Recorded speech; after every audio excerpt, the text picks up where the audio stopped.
నమస్తే welcome to Priyanka's media నేను మీ Priyanka so మనం చూస్తున్నాం దేశంలో చాప కింద నీరుల కరోనా కేసులు మెల్లిమెల్లిగా పెరుగుతున్నాయి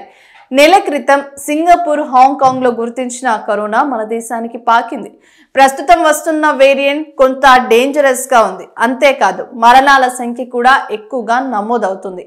కరోనాతో ఇప్పటి వరకు దేశంలో 65 మంది ప్రాణాలు కోల్పోయారు రోజు రోజుకు ఈ కేసుల సంఖ్య రెట్టింపు అవుతోంది వృద్ధులు చిన్నపిల్లలు గర్భిణీ స్త్రీలు చాలా జాగ్రత్తగా ఉండాలని ఆరోగ్య నిపుణులు హెచ్చరిస్తున్నారు లైట్ తీసుకుంటే ఇక కష్టమే లాక్డౌన్ తప్పదేమో అనే సందేహాలు కూడా వ్యక్తమవుతున్నాయి ఎందుకంటే గతంలో మనం చూసాం కరోనాతో కొన్ని లక్షల మంది చనిపోయారు కరోనా బారిన పడ్డవారు ఆరోగ్యపరంగా ఇప్పటికీ ఏదో ఒక అనారోగ్య సమస్యను ఎదుర్కోవాల్సి వస్తుంది దీనికి పర్మనెంట్ సొల్యూషన్ అనేది లేదు రోజు రోజుకు తన రూపాన్ని ఆకారాన్ని మార్చుకుంటూ మరింత బలంగా కరోనా మహమ్మారి మనుషులపై అటాక్ చేస్తుంది 2019లో ప్రపంచం మొత్తాన్ని వణికించిన కరోనా ఎన్ని పరిశోధనలు చేసి వ్యాక్సిన్లు కనుగొన్నా మళ్ళీ వస్తుంది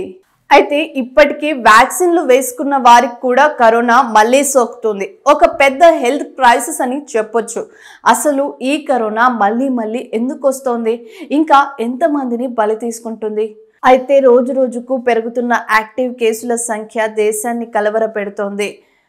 కేంద్ర ఆరోగ్య శాఖ డేటా ప్రకారం దేశంలో గడిచిన 24 గంటల్లో 324 కొత్త కేసులు నమోదయ్యాయి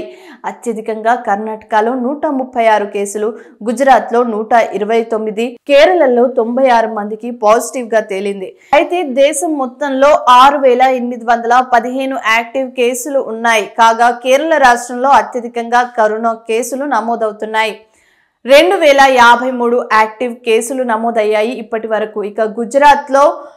109 కేసులు ఢిల్లీలో 691 కేసులు మహారాష్ట్రలో 613 ఏపీలో 86 తెలంగాణలో 10 యాక్టివ్ కేసులు నమోదయ్యాయి కాగా గత 24 గంటల్లో 3 కరోనాతో చనిపోయారు కోవిడ్ పై పూర్తి అవగాహనతో ప్రభుత్వాలు ఇప్పటికైనా మేల్కొని చర్యలు తీసుకున్నట్టయితే ఎక్కువ మందికి కరోనా సోకకుండా ఆ తర్వాత ఆసుపత్రుల్లో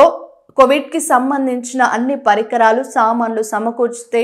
మెరుగైన వైద్యం అందించవచ్చని కూడా ప్రజలు అభిప్రాయపడుతున్నారు కాగా తెలంగాణ ప్రభుత్వం ఇప్పటి వరకు కోవిడ్ కి సంబంధించిన ఎలాంటి అత్యవసర పరిస్థితిని ప్రకటించలేదు సో ఇవి ఇప్పటి వరకు ఉన్న లేటెస్ట్ అప్డేట్స్ చూస్తూనే ఉండండి Priyanka's media please do subscribe